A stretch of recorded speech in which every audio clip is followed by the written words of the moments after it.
Guys, I just voted, and I chose family. Let's end this reign of terror now. I chose family. I chose women. I chose America. I love you. We're moving on. I'm moving on. We're moving on. I love all of this. Let's do it. Let's do this.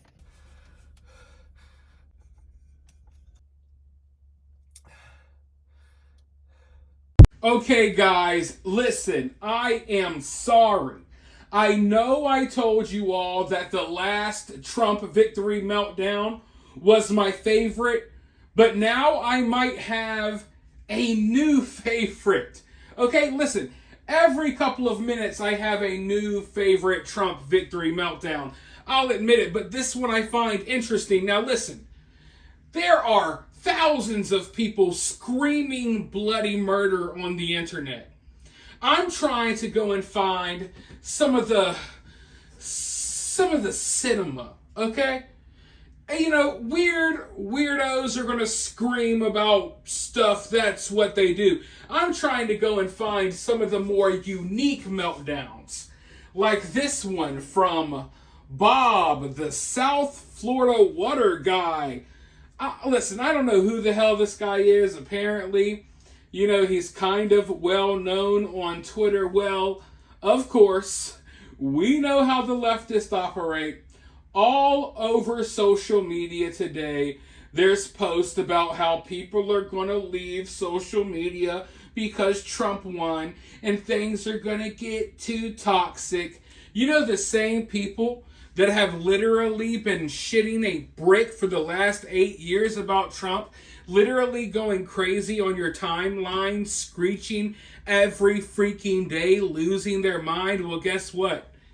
They couldn't even handle a couple of hours of their own medicine. These people have been putting us through absolute hell for 8 years. Longer than that, honestly. But Trump, you know, within just a couple of hours of his victory, they were already announcing how they would have to leave the platform. They couldn't handle all the hate that was being targeted towards them. All of that freaking nonsense. But you see, this guy, Bob, what sticks out to me most is this guy is almost 80 years old, right? He's almost 80 years old.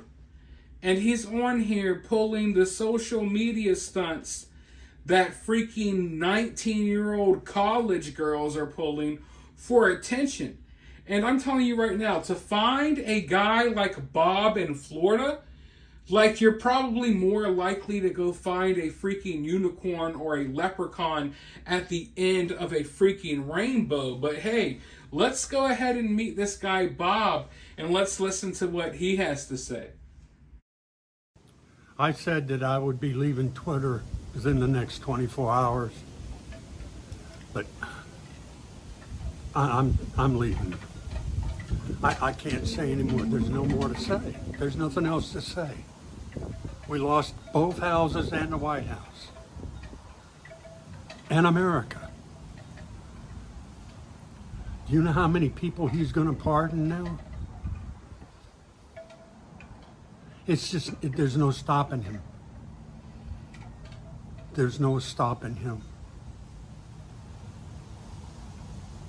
And frankly, I'm afraid to stay here.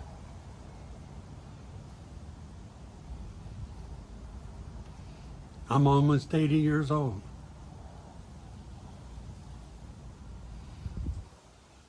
I've been fighting since 2017. For what?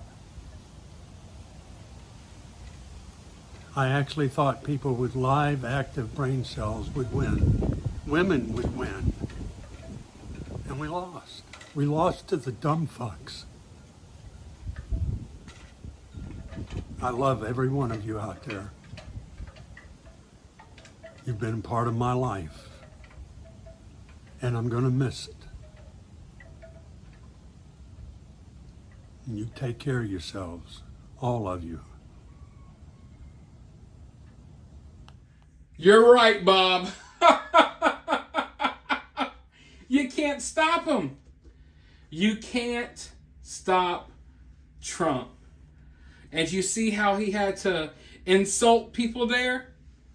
Those insults, acting that way, acting all snobby as if you're better than other people because you didn't vote for Trump, that's what secured the Trump victory. Listen, Trump ran a hell of a campaign. Trump had some great ideas. But I think that what really won Trump the election wasn't necessarily anything that Trump said or did in particular. I think that a lot of the reason why so many people showed up to vote for Trump is because they were tired of how the other side of the country was acting. It wasn't just because they, were backing Trump's policies, which, yeah, I think most people were. But I'm saying I think that people getting fed up with the intolerant left is why so many people showed up to vote. But as soon as I saw this video, you know how it always plays out the same. These people freak out. They say they're leaving Twitter. They say they hate Donald Trump. They say they hate Elon Musk.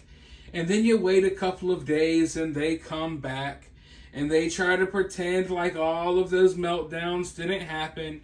And then they go right back into their leftist echo chambers, all obsessing about Trump again all day long, right? So I was wondering, this is an 80-year-old man. Hopefully he isn't going to pull one of these social media stunts like, I'm leaving X, I'm going to leave social media because Trump won. And then come back, a few hours later after he got enough attention. Well, lo and behold, that's exactly what he did. A whole grown 80 freaking year old man out here acting like a 12-year-old girl for social media clicks said that he was leaving Twitter because Trump won the election. And it wasn't even 2 hours later, folks, after going on this emotional rant, and I clipped it, there was more. After going on emotional rants, crying, about Trump winning, saying you're leaving Twitter after announcing your departure and telling everyone bye and how you were so happy to have this community with them. Literally 2 hours later, you're back and you're right back to obsessing over Donald Trump again. Because in reality, folks, listen, Donald Trump has a lot of support. A lot of us put a lot of time in supporting Donald Trump. But we all have our own lives. The people who hate Donald Trump don't. They have created their whole reality. Their whole entire life is shaped around hating Donald Trump. Their friend groups are all shaped around hating Donald Trump. The communities that they hang out in online, everything, their entire livelihoods have been based around hating Donald Trump for almost a decade now. They don't know what else to do with themselves. But hey, they'll be providing a lot of good entertainment over the next 4 years at least. But you guys let me know what you think about this down in the comments below. While you're down there, hit that thumbs up, hit that subscribe, ring that notification bell. And as always, if you find yourself getting too worked up by all of this, remember, it's just political cinema.